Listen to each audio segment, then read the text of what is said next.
Hello friends, this is Suman and welcome to electric classes. आज हम करेंगे इलेक्ट्रिकल मशीन्स टेस्ट के सॉल्यूशन। जो क्विज थी टेलीग्राम ग्रुप पे, टेलीग्राम ग्रुप है electric classes by Suman Chaudhary. जिन्होंने नहीं ज्वाइन कर रखा वो कर सकते हैं, वहाँ पे क्विज अटेम्प्ट कर सकते हैं और सॉल्यूशन अगर नहीं आ रहे हैं तो यहाँ से चेक कर सकते हैं। तो चलिए स्टार्ट करते हैं। एग्जाम में बहुत कम दिन रह गए हैं, कम से कम भी जो है आपको यहाँ पे 5 दिन ही बचे हैं अभी एग्ज़ाम में। जहाँ तक है 18 तारीख से आपका एग्ज़ाम है, तो आपको जो है फटाफट से सारी क्विज जो है अटेम्प्ट कर लेनी है, सारे जो है प्रैक्टिस करनी है exam question paper previous year papers की। तो चलिए यहाँ पे डिस्कस कर लेते हैं आज सॉल्यूशंस इसके। क्वेश्चन नंबर 1 था हमारा, if load of an induction motor is increase from no load to full load the slip and power factor will. Induction motor है, उसका लोड अगर अपन इंक्रीज करते हैं नो लोड से फुल लोड तक, तो स्लिप एंड पावर फैक्टर के ऊपर क्या इफेक्ट पड़ेगा। तो जब बात करते हैं नो लोड की और फुल लोड की, तो जब इंडक्शन मोटर आपकी होती है नो लोड के ऊपर, तो स्लिप जो है आपकी मिनिमम होती है। क्यों? क्योंकि स्पीड जो है आपकी मिनिमम कह देते हैं इसको, स्पीड जो है आपकी वो आपकी मैक्सिमम होती है, क्योंकि लोडिंग ही नहीं है मशीन के ऊपर, तो आपकी फुल स्पीड में जो है रन करेगी। ठीक है, जैसे ही अपन लोड बढ़ाएंगे स्पीड जो है आपकी रिड्यूस होगी, क्योंकि लोड बढ़ता हुआ जा रहा है। और जैसे ही फुल लोड आएगा आपकी स्पीड जो है, जो आपकी नो लोड पे स्पीड थी उससे काफ़ी कम हो जाएगी। करंट जो है आपका इंक्रीज होगा, लोड जैसे बढ़ाएंगे करंट इंक्रीज होता जाएगा। तो स्पीड किस पे डिपेंड करती है? स्लिप जो डिपेंड करती है आपकी स्पीड पे डिपेंड करती है। जैसे अपन लोड बढ़ाएंगे आपकी स्पीड कम होती जाएगी और स्लिप जो है आपकी बढ़ जाएगी। ठीक है, तो स्लिप जो है आपकी क्या हो जाएगी? इंक्रीज हो जाएगी। नो लोड पे स्लिप जो है आपकी कम थी और जो फुल लोड पे जाएंगे तो स्लिप इंक्रीज हो जाएगी। पावर फैक्टर की अगर यहाँ पे बात करें तो पावर फैक्टर किस पे डिपेंड करता है? जब अपनी मशीन जो नो लोड पे होती है, सबसे पहले तो इंडक्शन मोटर जो होती है आपकी इंडक्शन मशीन, उसके अंदर सबसे ज़्यादा एयर गैप होता है। ठीक है, एयर गैप जो होता है आपका मैक्सिमम होता है इंडक्शन मशीन के अंदर। एयर गैप का क्या मतलब है कि मैग्नेटाइजिंग करंट जो है आपके नो लोड पे वो मोस्टली मैग्नेटाइजिंग करंट में ही चली जाएगी। ठीक है, IM होगी आपकी मैग्नेटाइजिंग करंट, वेरी हाई होगी, क्योंकि आपका एयर गैप बहुत ज़्यादा है इंडक्शन मशीन में।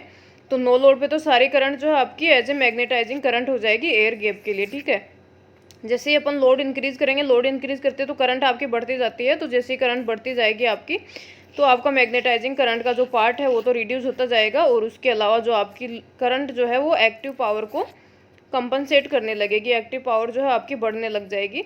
तो इस वजह से आपका जो पावर फैक्टर है इम्प्रूव होने लग जाएगा। ठीक है, नो लोड पे आपका पावर फैक्टर वेरी लेस होता है, और जो अगर बात करते हैं फुल लोड की, आपका पावर फैक्टर इम्प्रूव हो जाता है। तो ऑप्शन सी करेक्ट आंसर हो जाएगा, increase and decrease. Next question है आपका, what is the operating slip of a 400 volt 50 hertz 6 pole 3 phase induction motor while the speed is 936 RPM with a 400 volt 48 hertz 3 phase supply.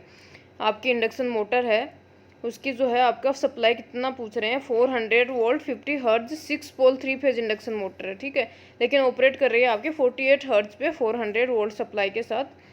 तो आपका speed कितना है? 936 RPM है। ठीक है, अगर बात करते हैं 48 हर्ट्ज के ऊपर, तो आपकी सिंक्रोनस स्पीड क्या हो जाएगी? 120 F/P करेंगे तो ये आपकी हो जाएगी 48 अपॉन नंबर ऑफ पोल्स है आपके 6। तो यहाँ से आपकी NS आ जाएगी, N आपकी दे रखी है 936, यहाँ से आप निकाल सकते हैं स्लिप। NS आ गया आपका, N आ गया, तो स्लिप निकालेंगे तो ऑप्शन सी करेक्ट आंसर हो जाएगा आपका।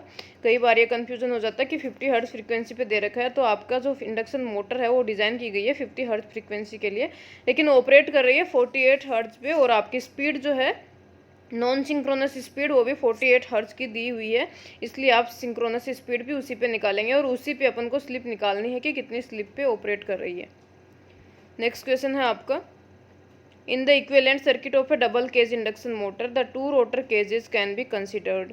डबल केज इंडक्शन मोटर होती है आपकी काफ़ी ज़्यादा इफेक्टिव है, बेनिफिशियल होती है सिंगल केज मोटर के बजाय। तो डबल केज इंडक्शन मोटर होता है, उसके अंदर एक आपका बाहरी केज होता है, आउटर केज होता है। ठीक है, एक आउटर केज होता है आपका, एक इनर केज होता है। आउटर केज के अंदर क्या होता है? आपका रेजिस्टेंस जो है वो हाई होता है, इंडक्टेंस जो है वो रिएक्टेंस जो है वो कम होता है। आउट इनर केज की बात करें तो आपका रेजिस्टेंस कम होता है और रिएक्टेंस जो है वो आपका हाई होता है। ठीक है, तो आउटर केज के अंदर आपकी क्या होती है? करंट जो है स्टार्टिंग के अंदर सारी आउटर केज के ऊपर फ्लो होती है, क्योंकि आपका रेजिस्टेंस हाई है तो इनर केज की तरफ नहीं जाने देगा। करंट के जो पाथ है उसके अंदर अवरोध पैदा करेगा, ऑब्स्टकल पैदा करेगा। तो इस वजह से क्या होगा, आपका करंट जो है कम हो गया आपकी, ठीक है। स्टार्टिंग के अंदर करंट कम होती है आपकी डबल केज इंडक्शन मोटर के अंदर, और टॉर्क जो है आपका हाई होता है। इसीलिए अपन double cage induction motor mostly use करते हैं, क्योंकि इंडक्शन मोटर जो है आपकी 3 फेज इंडक्शन मोटर वो सेल्फ स्टार्टिंग होती है, लेकिन स्टार्टिंग करंट जो है वो बहुत हाई होती है। उसको कंट्रोल करने के लिए अपन को स्पीड कंट्रोल मेथड्स या इस तरह के मेथड आपके जो है यूज़ में लेने पड़ते हैं। तो इस वजह से आपका क्या होगा, double cage induction motor use में लेते हैं तो आपकी स्टार्टिंग करंट जो है रिड्यूस हो जाती है, क्योंकि आपका रेजिस्टेंस बहुत ज़्यादा होता है। और इनर केज के अंदर जाएंगे जब, तो आपकी करंट जो है वो बढ़ जाएगी, क्योंकि आपका रेजिस्टेंस वहाँ पे कम हो जाता है। तो दोनों केस की अगर बात करते हैं तो करंट आपकी डिफरेंट है। करंट डिफरेंट कब होती है, जब आपकी कोई चीज़ पैरेलल में होती है। सीरीज़ में करंट सेम होती है आपकी, इसलिए आपका ऑप्शन ए करेक्ट आंसर हो जाएगा, to be in parallel. Next question दे रखा है आपका, the starting current and torque of a 3 phase induction motor on direct online starting is 30 ampere and 300 newton metre. What are the corresponding values with the star delta starter. Star delta starter की अगर बात करते हैं आप, अगर current की बात करें तो ये आपकी क्या हो जाती है, 1/3 टाइम्स हो जाती है। डायरेक्ट ऑनलाइन की बात करते हैं तो, और ऐसे आपका टॉर्क की बात करते हैं, स्टार डेल्टा का टॉर्क जो है कितना हो जाता है आपका, 1/3 टाइम्स हो जाता है DOL का। तो यहाँ से आप निकाल सकते हैं, ऑप्शन ए करेक्ट आंसर हो जाएगा। काफ़ी इजी क्वेश्चन है। इससे पहले भी काफ़ी MCQs जो है इंडक्शन मशीन के ऊपर, DC मशीन के ऊपर, ट्रांसफार्मर के ऊपर, सिंक्रोनस मशीन के ऊपर, जो आपका चैनल है उसके प्लेलिस्ट के अंदर सारी MCQ सीरीज जो है वहाँ पे अपलोडेड है। तो वो सारे क्वेश्चंस वहाँ पे देख सकते हैं आप। 100 एटलीस्ट 100 क्वेश्चंस हर एक टॉपिक के ऊपर किए हुए हैं। उसके अंदर सारे जो आपके स्टार्टिंग मेथड हैं वो सारे के सारे कंसिडर किए हुए हैं। हर एक मेथड के ऊपर काफ़ी क्वेश्चंस हैं वहाँ पे, तो वो आप चेक कर सकते हैं, वहाँ से पढ़ सकते हैं। और आप जो है क्वेश्चन वहाँ से काफ़ी क्वेश्चन एग्जाम में आने वाले हैं, तो वो आप एक बार चेक कर सकते हैं एग्जाम से पहले। नेक्स्ट क्वेश्चन है आपका, what is the material of slip rings in an induction machine. तो इंडक्शन मशीन में स्लिप रिंग होती है आपकी, स्क्वायरल केज और स्लिप रिंग इंडक्शन मोटर होती है। तो ये स्लिप रिंग्स किसकी बनी होती है, फॉस्फर ब्रोंज की बनी हुई होती है। नेक्स्ट क्वेश्चन है आपका, increase in the air gap of a squirrel cage induction motor would result in. Squirrel cage induction motor की बात करते हैं, और अगर एयर गैप की बात करें तो एक तो पहले ही आपका इंडक्शन मोटर में एयर गैप बहुत ज़्यादा होता है। उसके बाद अगर एयर गैप को आप इंक्रीज़ करते हैं तो आपका क्या, उसका इफेक्ट क्या होगा। ऑप्शन ए दे रखा है, increase in no load speed. तो नो लोड स्पीड जो है वो आपकी एयर गैप पे डिपेंड नहीं करती, वो लोड पे डिपेंड करती है, तो उसमें कोई इंक्रीमेंट नहीं होगा। Next, increase in full load power factor. तो फुल लोड पावर फैक्टर की अगर बात करते हैं तो वो इंक्रीज़ कब होगा, एयर गैप में इंक्रीज़ होने या डिक्रीज़ होने से फुल लोड पावर फैक्टर के ऊपर इफेक्ट नहीं पड़ेगा, ठीक है। एयर गैप अगर आपका इंक्रीज़ हो रहा है तो पावर फैक्टर आपका रिड्यूस होता है, इंक्रीज़ नहीं होता। पावर फैक्टर किस पे डिपेंड करता है, एयर गैप जितना कम होता है आपका पावर फैक्टर उतना ही हाई होता है, ठीक है। मैग्नेटाइजिंग करंट कम होती है और फिर पावर फैक्टर आपका हाई हो जाता है, क्योंकि आपकी एक्टिव पावर बढ़ने लगती है। लेकिन अगर आप एयर गैप को आप इंक्रीज़ करेंगे तो पावर फैक्टर रिड्यूस हो जाएगा, क्योंकि मैग्नेटाइजिंग करंट जो है वो आपकी इंक्रीज़ हो जाती है। नेक्स्ट क्वेश्चन दे रखा है, इंक्रीज, नेक्स्ट ऑप्शन है इंक्रीज इन मैग्नेटाइजिंग करंट। तो ये बिल्कुल करेक्ट आंसर है। एयर गैप को आप जब इंक्रीज करते जाते हैं तो मैग्नेटाइजिंग करंट जो है वो खास करके एयर गैप के लिए ही होती है। तो सारे की सारे करंट जो है as a magnetising current act करने लग जाती है सिर्फ एयर गैप के लिए, तो इसलिए वो भी इंक्रीज हो जाती है। नेक्स्ट आपका मैक्सिमम अवेलेबल टॉर्क, तो ये डिपेंड नहीं करेगा एयर गैप के ऊपर। नेक्स्ट क्वेश्चन है आपका, smaller air gap in a polyphase induction motor helps to. अगर एयर गैप स्मॉल होता है तो क्या क्या होता है आपका, मैग्नेटाइजिंग करंट जो है आपकी वो भी कम होगी, पावर फैक्टर जो है आपका वो हाई हो जाएगा। ऑप्शंस दे रखे, reduce the chance of crawling. तो क्रोलिंग का चांस रिड्यूस नहीं करता एयर गैप। क्रोलिंग क्या होती है आपकी, जब आपकी मोटर जो है वो 7th या 5th स्पीड पे हार्मोनिक्स जो डेवलप हो जाते हैं उसकी वजह से N/7 स्पीड पे ऑपरेट करने लग जाती है, क्रोल करने लग जाती है, उसे कहते हैं क्रोलिंग। तो वो एयर गैप की वजह से कोई इफेक्ट नहीं होता।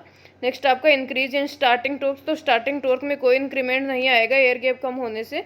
नेक्स्ट है रिड्यूस द चांस ऑफ कोगिंग। कोगिंग क्या होती है आपकी, मैग्नेटिक लॉकिंग होती है, जब आपके नंबर ऑफ स्टेटर स्लॉट जो होते हैं इक्वल होते हैं नंबर ऑफ रोटर स्लॉट्स के, या फिर इंटीग्रल मल्टीपल होते हैं।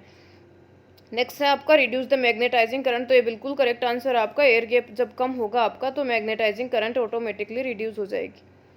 नेक्स्ट क्वेश्चन है, the crawling in the induction motor is caused by. तो अभी डिस्कस किया क्रोलिंग क्यों होती है, तो ऑप्शन डी करेक्ट आंसर हो जाएगा, हार्मोनिक्स डेवलप्ड इन मोटर, और खास करके N/7 हार्मोनिक्स जो होती है आपकी N/7 स्पीड है उसकी वजह से आपकी क्रोलिंग होती है, ठीक है। नेक्स्ट क्वेश्चन है आपका, in an induction motor when the number of stator slots is equal to an integral multiple of, equal to और हो जाएगा यहाँ पे, ठीक है। अच्छा ये सही है, equal to an integral multiple of rotor slots, ठीक है, ये बिल्कुल करेक्ट है। In an induction motor when the number of stator slots is equal to an integral multiple of rotor slots, जब आपके स्टेटर और रोटर के स्लॉट्स या तो इक्वल होते हैं या फिर इंटीग्रल मल्टीपल होते हैं, तो आपका क्या होता है, स्लॉट्स जो है लॉक हो जाते हैं, मैग्नेटिक लॉकिंग हो जाती है, स्टार्टिंग टॉर्क जो है वो काम नहीं करता, इसलिए आपकी मोटर स्टार्ट नहीं हो पाती, ठीक है।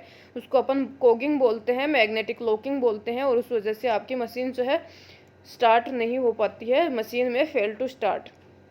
ऑप्शन डी करेक्ट आंसर हो जाएगा, मशीन में फेल टू स्टार्ट, ठीक है। ये आपको खास करके फिनोमिना होते हैं आपके क्रोलिंग एंड कोगिंग, तो ये ध्यान में रखना है, इनसे क्वेश्चन काफ़ी बार पूछे जाते हैं एग्जाम में। तो यहाँ पे लगता है 10 क्वेश्चन हो गया। अगला क्वेश्चन भी है, the advantage of the double cage squirrel induction motor over single cage rotor is that it's, अभी पढ़ा है हमने, double cage squirrel induction motor होती है, सिंगल केज के ऊपर क्या क्या एडवांटेजेस होते हैं, ऑप्शंस दे रखे हैं। ए है एफिशिएंसी इज हायर, ऐसा कुछ नहीं होता। बी दे रखा पावर फैक्टर इज हायर, ऐसा भी नहीं है। सी है स्लिप इज लार्जर, ऐसा बिल्कुल नहीं है। Double cage squirrel induction motor किस लिए यूज़ में लेते हैं, ताकि स्टार्टिंग करंट जो है आपकी कम हो जाए, क्योंकि स्टार्टिंग करंट है इंडक्शन मोटर की वो वेरी हाई होती है, और double cage squirrel cage induction motor use में लेने से स्टार्टिंग करंट आपकी कम हो जाती है, क्योंकि स्टार्टिंग करंट जो है आउटर केज में फ्लो होती है, और आउटर केज में रेजिस्टेंस जो है आपका वो ज़्यादा होता है, ठीक है। तो ये आपका ऑप्शन डी करेक्ट आंसर हो जाएगा, स्टार्टिंग करंट इज लोअर। तो यहाँ पे 10 क्वेश्चंस थे आपके क्विज में, सारे कंप्लीट हो गए हैं। अगर किसी में भी डाउट हो तो अभी भी पूछ सकते हैं आप मुझे, यहाँ पे कमेंट सेक्शन में पूछ सकते हैं, या फिर टेलीग्राम पे पूछ सकते हैं, इंस्टाग्राम पे भी पूछ सकते हैं, electric classes by Suman Chaudhary, और वहाँ पे क्विज अटेम्प्ट कर सकते हैं अगर नहीं करी है तो। और सारे सब्जेक्ट के एमसीक्यू सीरीज जो है वो आप एक बार प्लेलिस्ट में जाके, हर एक सब्जेक्ट की प्लेलिस्ट में जाके एमसीक्यू सीरीज वहाँ पे चेक कर सकते हैं और पढ़ सकते हैं, एक बार रिवाइज कर सकते हैं सारे क्वेश्चंस, काफ़ी एमसीक्यू क्वेश्चंस, और वो भी सारे न्यू पैटर्न के हिसाब से हैं, तो वो आप ज़रूर चेक कर लें एग्जाम से पहले। Thank you so much and have a nice day.